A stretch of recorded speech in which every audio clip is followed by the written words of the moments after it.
क्या बात है। जी हाँ, आप ही के अपने पसंदीदा कार्यक्रम में आपका स्वागत और कुमार राजेश का प्रणाम।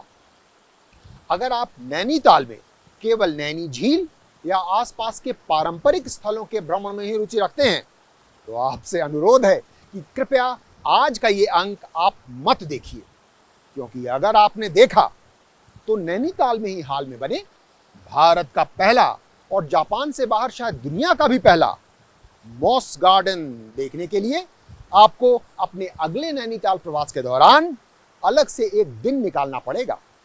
देखिए क्यों।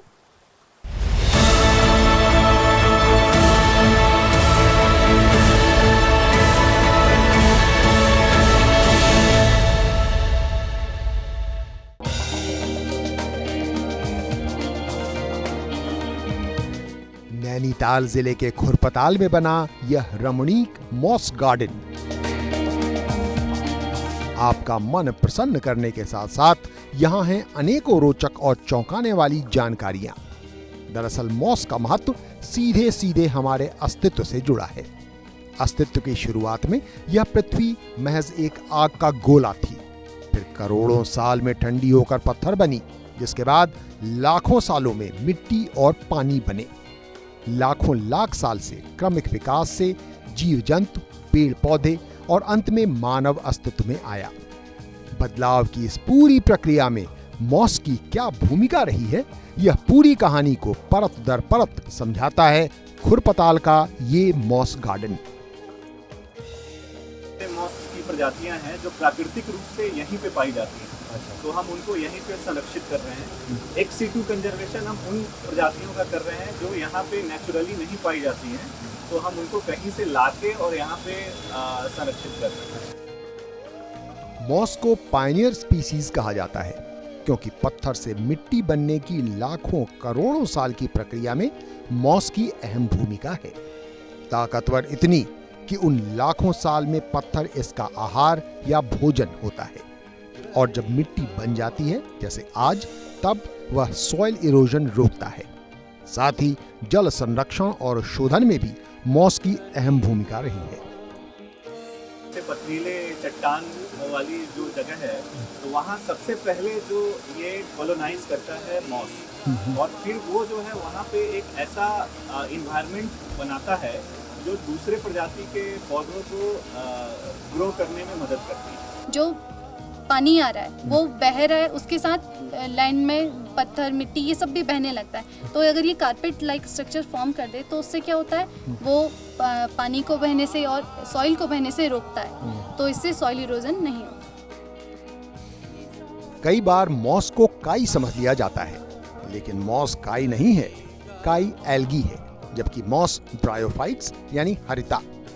काई या एल्गी वनस्पति की सबसे शुरुआती प्रजाति है जो पानी में पाई जाती है। लाखों साल के क्रमिक विकास या एवोल्यूशन के बाद एल्गी से ही ब्रायोफाइट्स बने, जो पानी से बाहर जमीन पर रहने वाले पहले वनस्पति हुए। ब्रायोफाइट्स में न जड़ होते हैं, न तना, न ही पत्ते। ये सीधे वायुमंडल से अपना आहार बनाते हैं और राइजोइड्स नामक तंतु से अपने वास स्थल यानी पत्थर या पेड़ या किसी भी सतह से चिपकते हैं। इन ब्रायोफाइट्स के 3 प्रकार हैं: लिवरवॉर्ट्स, हॉर्नवॉर्ट्स एंड मॉस। इन्हीं ब्रायोफाइट्स से आगे चलकर टेरिडोफाइट्स का विकास हुआ, जिनसे कालांतर में फल वाले व बीज वाले पौधे और वृक्ष बने। इनको फर्टिलाइजेशन के लिए वाटर बहुत इसेंशियल है, तो इनको वाटर तो चाहिए, लेकिन ये किसी भी हैबिटेट पे ग्रो कर सकते हैं। दुनिया भर में ब्रायोफाइट्स की करीब 26,000 प्रजातियां हैं, जिनमें 2,562 भारत में पाई जाती हैं। उनमें से 1636 प्रजातियां मॉसेस की हैं। उन मॉस की प्रजातियों में करीब 100 नैनीताल इलाके में उपलब्ध हैं। अभी मॉस गार्डन में अप्रोक्स 100 स्पीशीज हैं, जिसमें से 60 हमारी आइडेंटिफाइड हैं, और अभी हम कोशिश कर रहे हैं कि हम और भी यहाँ पर लाके लगाए जाएं। एक आम पर्यटक को यहाँ आकर मॉस के स्पर्श और दर्शन मात्र से प्रकृति से सीधा संबंध वाली एक अलौकिक आनंद की अनुभूति होती है। तो इतने नज़दीक में हमें ऐसी जगह आके देखने को मिल रही है ना, बाहर से तो लोग आएंगे ही, और फिर खुरपाताल का नाम, नैनीताल का नाम, उत्तराखंड का नाम, तो फिर आप देखिए पूरे विश्व के धरातल में जरूर आएगा एक दिन। इस प्रकार नैनीताल का यह मॉस गार्डन मानव जीवन के लिए अत्यंत महत्वपूर्ण मिट्टी और पानी के निर्माण, संरक्षण और उपलब्धता में मॉस की अहम भूमिका को सहज और दिलचस्प तरीके से लोगों तक पहुंचा रहा है। एक पक्षी जो मनुष्य से ज्यादा समझदार है, जानकार है। आप और हम भले ही मॉस के एंटीबैक्टीरियल या एंटी फंगल प्रॉपर्टीज के बारे में न जाने, पर यह पक्षी अपने छोटे छोटे चूजों को बीमारियों और कीट पतंगों से बचाने के लिए अपने घोंसले के भीतर मॉस की परतें बिछाती है, वो भी बिना किसी डॉक्टरी सलाह के।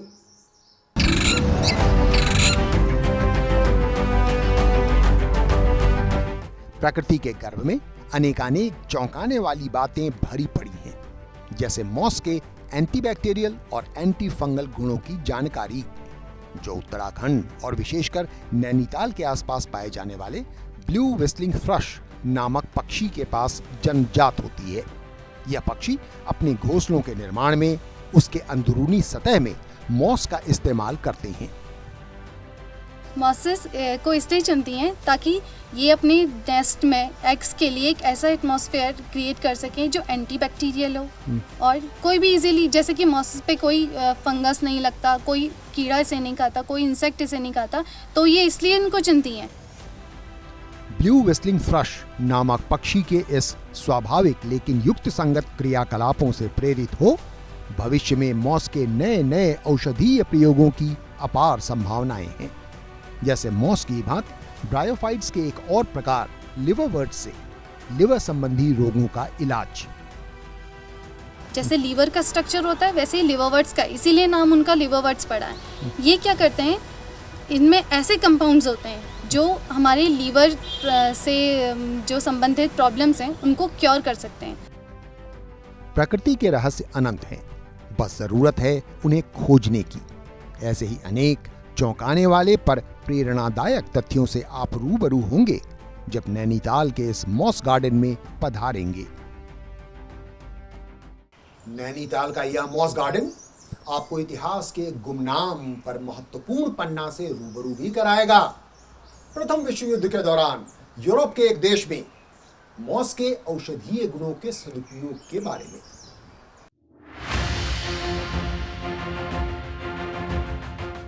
प्रथम विश्व युद्ध के दौरान जब घायल सैनिकों के इलाज के लिए यूरोप में जरूरी दवाएं कम पड़ गई थी, उस वक्त स्फैग्नम मॉस का उपयोग सैनिकों के जख्मों की ड्रेसिंग के लिए हुआ था। इसके कई कारण हैं। यह कॉटन यानी रुई से 3 गुना ज्यादा पानी सोखता है, द्रव्य को समान रूप से पूरी सतह पर फैलाता है, रुई की अपेक्षा अधिक ठंडा, नरम और कम इरिटेशन वाला होता है, और इसके एंटीबैक्टीरियल और एंटी फंगल गुण जख्म को जल्दी भरने में मदद करते हैं। बॉडी वेट से ज़्यादा पानी स्टोर कर सकते हैं अपने अंदर, तो ये क्या करते हैं, घाव पे लगाया तो उन्होंने ब्लड जो बह रहा था उसको रोक लिया और क्या किया, वहाँ पर एक स्टाइल इन्वायरमेंट वो कर दिया। और इसमें क्या होता है, ये इसने पीएच जो इंक्रीज कर दिया, उसकी वजह से क्या हुआ कि वो जल्दी घाव ठीक होने। इस प्रकार प्रथम विश्व युद्ध के दौरान स्फैग्नम मॉस के उस 100 साल पुराने औषधीय सदुपयोग से हम आज भी सीख सकते हैं। इंसान द्वारा AQI इंडेक्स और PM 2.5 या PM 10 के बढ़ते स्तर के जरिए प्रदूषण का आकलन करने की विधि तो बस कुछ दशक पुरानी है, लेकिन क्या आप जानते हैं कि मॉस एक ऐसी वनस्पति है जो हजारों लाखों साल से बिना किसी इंडेक्स या स्तर की जांच किए घातक प्रदूषण की पुख्ता जानकारी देने की क्षमता रखता है।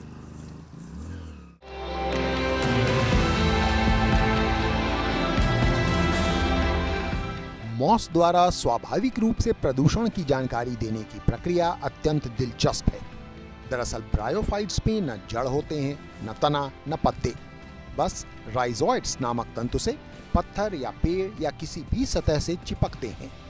चूंकि मॉस भी एक ब्रायोफाइट ही है, इसलिए वह सीधे वायुमंडल से अपना आहार बनाते हैं।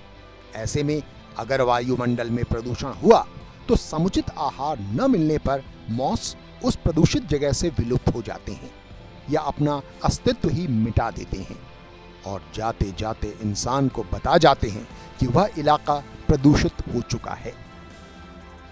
ये अपना जो ज़्यादातर न्यूट्रिएंट्स मिनरल्स लेते हैं वो डायरेक्ट एटमॉस्फेयर से लेते हैं। तो ऐसी जगह जहाँ पर पोल्यूशन होगा वहाँ से ये डायरेक्ट नहीं ले पाएंगे, तो ये वहाँ से वैनिश हो जाते हैं। तो they are indicators of pollution. Pollution indicators के साथ साथ मॉस मिनरल इंडिकेटर्स भी हैं। इनमें अपने वास स्थल में मौजूद तत्व को ग्रहण कर अपने स्वरूप को उसी रंग में ढाल लेने की क्षमता होती है। जैसे यह कॉपर मॉस। यहाँ पीछे कॉपर मॉस है जो कॉपर का कलर भी रिप्रेजेंट कर रही है। जिस कलर का कॉपर होता है वो कलर रिप्रेजेंट कर रही है। तो ये स्पेशल टाइप की कॉपर मॉस है जो केवल ऐसी जगह पे होगी जहाँ केवल कॉपर प्रेजेंट है। केवल कॉपर ही नहीं बल्कि जिंक, मैंगनीज, आयरन और लेमोनाइड्स जैसे खनिज पदार्थों की बहुलता वाली जगह की पहचान भी मॉस की बदलते रंगों वाली प्रजातियों से की जाती है। वहीं मॉस में जल शोधन या वाटर प्यूरिफिकेशन की भी क्षमता होती है। यह पानी में मौजूद कैल्शियम की अतिरिक्त मात्रा को स्वाभाविक रूप से अलग कर इंसान के पीने योग्य बनाती है, जैसे मॉस का यह झुरमुट। एक प्रकार की विशेष प्रकार की जो मॉस है वो पानी एब्जॉर्ब करके उसका कैल्शियम डिपॉजिट कर देती है। तो इस तरह से वो कैल्शियम को जो है पानी से फिल्टर आउट कर देती है और उसके थ्रू हमें शुद्ध पानी मिलता है। वाह।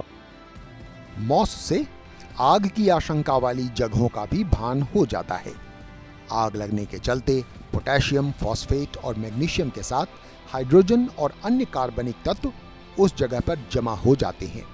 उन्हीं तत्वों के आधार पर मॉस के स्वरूप और रंग देखकर आग की आशंका वाले क्षेत्रों का भी पता लग जाता है। स्पष्ट है कि मॉस वनस्पति एक, पर उसके उपयोग अनेक। फिलहाल वक्त तो चला एक छोटे से ब्रेक का, लेकिन ब्रेक के बाद जब लौटेंगे तो आपको बताएंगे कैसे कोई एक्वेरियम बिना मछली या बिना पानी के भी हो सकता है। देखते रहिए, क्या बात है।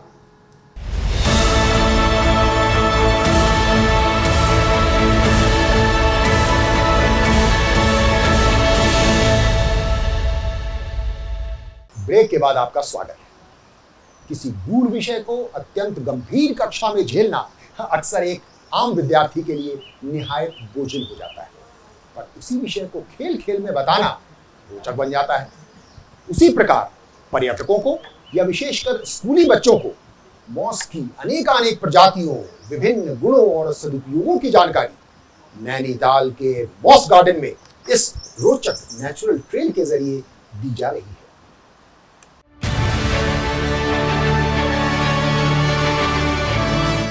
अनेकानेक जानकारियों को समेटे मॉस गार्डन की यात्रा तो रोचक है ही, इसके भीतर बनाए गए करीब 1.5 किलोमीटर लंबे मॉस ट्रेल में घूमना भी किसी रोमांच से कम नहीं। चाहे वो स्कूल के बच्चे हों या फिर जो हमारे पास रिसर्चर्स आते हैं, वैज्ञानिक हैं, या एक आम जो स्थानीय लोग भी आते हैं, पर्यटक आते हैं, तो उनको हम जागरूक कर सकें, एक मॉस प्रजाति के बारे में हम ज़्यादा से ज़्यादा जानकारी दे सकें। इस मॉस ट्रेल में मॉसेस से जुड़ी अहम और रोचक जानकारियों को सिलसिलेवार और संक्षिप्त तरीके से जगह जगह बोर्ड लगाकर प्रदर्शित किया गया है। विद्यार्थी हो, शोधार्थी हो या कोई आम पर्यटक, मानो सभी के लिए यह वरदान है। मॉस गार्डन इंडिया का फर्स्ट मॉस गार्डन है, तो ये पहले हमारे लिए वैसे ही बहुत प्राउड की बात है। नेचुरली भी ये बहुत एक वरदान ही है। साइंस हमारे लिए वरदान है, ये चीज़ हमारे लिए वरदान है, तो बहुत अच्छा लगता है। दुनिया में मुझे लगता है कि और जगह भी ऐसा होना चाहिए और बनना चाहिए, क्योंकि सब आप यहाँ पे दुनिया को बताने जा रहे हैं कि यहाँ पे है खुरपाताल में, और मैं चाहूँगी कि आप बाहर के लोग आएँ, देखें इस जगह को कि ये कितनी सुंदर और कितना ज़्यादा यहाँ पे कितनी चीज़ें जानने की चीज़ें हैं यहाँ पे। पेड़ से जो हमें जो मिलता है वही चीज़ें हमें मॉस से भी मिल रही है। गर्मी है आजकल, तो यहाँ पर बहुत ठंडा महसूस हो रहा है, बहुत अच्छा लग रहा है। छात्राओं के साथ साथ उनकी शिक्षिकाएं भी यहाँ से प्रभावित हैं। ये मॉस गार्डन बन गया तो हमारा काम बहुत आसान हो चुका है, क्योंकि जहाँ तक हम कॉपी किताब में पढ़ते थे और बच्चे उसको कॉपी किताब से ही अपने दिमाग में परसेप्शन बनाते थे, तो अब हम यहाँ पर विजुअली उनको ला के दिखा सकते हैं, उनको महसूस करा सकते हैं, हाथ से छू के वो देख सकते हैं कि मॉस ऐसा होता है। हमारे बच्चे से बहुत लाभान्वित होंगे, क्योंकि जो चीज़ वो बुक्स में पढ़ रहे हैं जब वो खुद आकर देखेंगे, यहाँ पर मेरे ख्याल से 70 स्पीशीज़ ऑफ मॉस हैं, अलग अलग स्पीशीज़ बच्चे यहाँ पर देख भी चुके हैं, हम भी आए हैं। और यहाँ पे शायद 2 ऐसे एंडेंजर स्पीशीज जो कि रेड बुक में है, रेड लिस्ट में उनका नाम है। इस मॉस ट्रेल का एक रोचक पहलू है करीब 200 साल पुराना खंडहर हो चुका काला साहब का बंगला। प्रकृति प्रेमी उस अंग्रेज अफसर के बंगले के खंडहरों के आसपास आज मॉस की कई प्रजातियां देखने को मिलती हैं। वहीं जगह जगह लिखे कोट्स और पोम्स इस मॉस ट्रेल और इसकी ट्रैकिंग को उपयोगी और रोचक बनाते हैं। हमने यहाँ पर ऐसे स्ट्रक्चर्स फॉर्म करके दिखाए हैं लोगों को कि वो इजीली समझ पाएं। उनके लिए कॉम्प्लिकेटेड कोई ऐसा नहीं कि रिसर्चर ही आए और उसी को पता चले कितना इम्पोर्टेंट है, एक नॉर्मल इंसान भी जान पाए ये कितना है। आगे 5 किलोमीटर आगे बॉटनिकल गार्डन है, वैसा ही ये भी बनेगा। जैसा बॉटनिकल गार्डन है, वाटरफॉल है, नैनीताल से हटके एक खुरपाताल में भी एक टूरिस्ट प्लेस अच्छा बनेगा। क्या? Moss garden. अच्छा ठीक। इस मॉस गार्डन की साफ सफाई का विशेष तरीका है। यहाँ सफाई झाड़ू की बजाय हाथों से की जाती है ताकि नरम और कोमल मॉस की परत को नुकसान न पहुँचे। तो ये खरपतवार निकालना हाथ से निकालते हैं, ये झाड़ू नहीं लगता कि नुकसान न मॉस को नुकसान न पहुँचे। अच्छा, इसलिए हाथ से को सफाई की जाती है। अच्छा अच्छा। और उसके बाद जो निकाला गया खरपतवार उसको कहाँ क्या करते हैं? हम गड्ढे में डाल देते हैं। अच्छा। कुछ खाद भी बन जाती है उससे, कुछ नहीं तो फिर उसको। इस प्रकार मॉस गार्डन का यह ट्रेल सबों के लिए अध्ययन, शोध या फिर आम पर्यटन की दृष्टि से ही नैनीताल के पास खुरपताल में एक आकर्षण का केंद्र बनता जा रहा है। You may also witness a few heights of creativity in the Moss Garden Nainital, यानी सृजनात्मकता की पराकाष्ठा।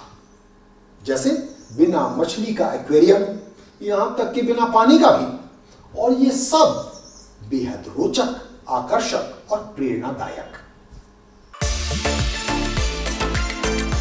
नैनीताल के मॉस गार्डन में अद्भुत रचनात्मकता के अनेकों उदाहरण हैं, जैसे एक्वेरियम की तर्ज पर बना मोज़ेरियम, जिसमें दीवारों और पेड़ों पर उगने वाले मॉसेस के साथ आकर्षक इंडोर प्लांट्स का बेहतरीन संग्रह किया गया है। इन्हें सजीव बनाए रखने के लिए नियमित अंतराल पर स्वचालित प्रकाश और पानी की फुहारों का प्रबंध है। खुशी मिलती है किसी फॉरेस्ट में जाके, तो उसको मैं चाहता हूँ कि एक किसी बॉक्स के अंदर उसको क्रिएट करना, और यही नहीं कि उसमें प्लांट्स या मॉसेस लगा दिए और वो डेड हो जाए। उसके लिए वो सारी चीज़ें हमने उसमें करनी है जो उसको मतलब नेचर दे रही है। मोज़ेरियम का 2 तरफा फायदा है। ये आधुनिक घरों में प्रदूषण मुक्त स्वच्छ हवा प्रदान करने के साथ ही घरों की खूबसूरती भी बढ़ा रहे हैं। इसी मॉस गार्डन में एक बड़ा एक्वेटिक मोज़ेरियम भी मौजूद है। इसमें पानी में रहने वाली मॉस और वनस्पतियों को बेहद खूबसूरत तरीके से प्रदर्शित किया गया है, मानो बिना मछली एक्वेरियम। इसके अलावा भविष्य में जापान की तर्ज पर मॉस गार्डन के अंदर ही एक कैबिन में मॉस और दूसरी वनस्पतियों से एक ऐसा जंगल बनाने की योजना है जहां आराम से कोई भी कुर्सी पर बैठकर कुदरत की सुंदरता का लुत्फ उठा सके। जंगल होगा बनाया हुआ, लेकिन उसमें जितनी प्लांट्स वगैरह होंगे वो सब लाइव होंगे, प्राकृतिक। जी, प्लास्टिक वगैरह कुछ नहीं। जैसे नॉर्मली हम एक्वेरियम अभी कोई घर में लगाते हैं, उसमें क्या होगा, एयर पंप होगा और प्लास्टिक के प्लांट्स लगा देंगे और फिशेज लगा देंगे। हमारा कॉन्सेप्ट है टोटल चीज लाइव। खुरपताल स्थित यह मॉस गार्डन चुनिंदा परिंदों की भी पसंदीदा जगह बन चुकी है।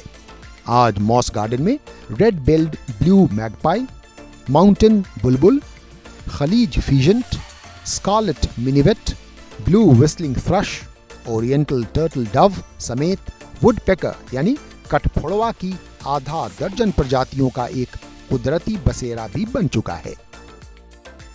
यहाँ सिर्फ मॉस के लिए ही नहीं, यह क्षेत्र जो है यहाँ पक्षियों की भी काफी जैव विविधता है। तो हमने उस जो मॉस ट्रेल में यहाँ जो पक्षियों की प्रजातियां पाई जाती है उनके बारे में भी हमने जानकारी दी।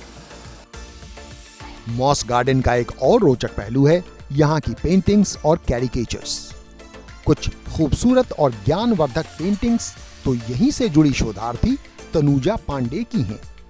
कुल मिलाकर आने वाले समय में शायद लोग कहने लगें कि अगर खुरपताल का मॉस गार्डन न देखा तो नैनीताल क्या देखा। नैनीताल में देश का पहला मॉस गार्डन और इससे जुड़े अत्यंत रोचक और उपयोगी पहलुओं के बारे में जानकर आप बरबस बोल उठे होंगे, क्या बात है। जी हाँ, यही है हमारे कार्यक्रम का नाम, क्या बात है। हमें पूरी उम्मीद है कि इस कार्यक्रम का यह अंक आपको अवश्य पसंद आया होगा। ऐसे ही एक और रोचक व प्रेरणादायक अंक के साथ अगले सप्ताह हम पुनः उपस्थित होंगे। तब तक के लिए अनुमति दीजिए। नमस्कार।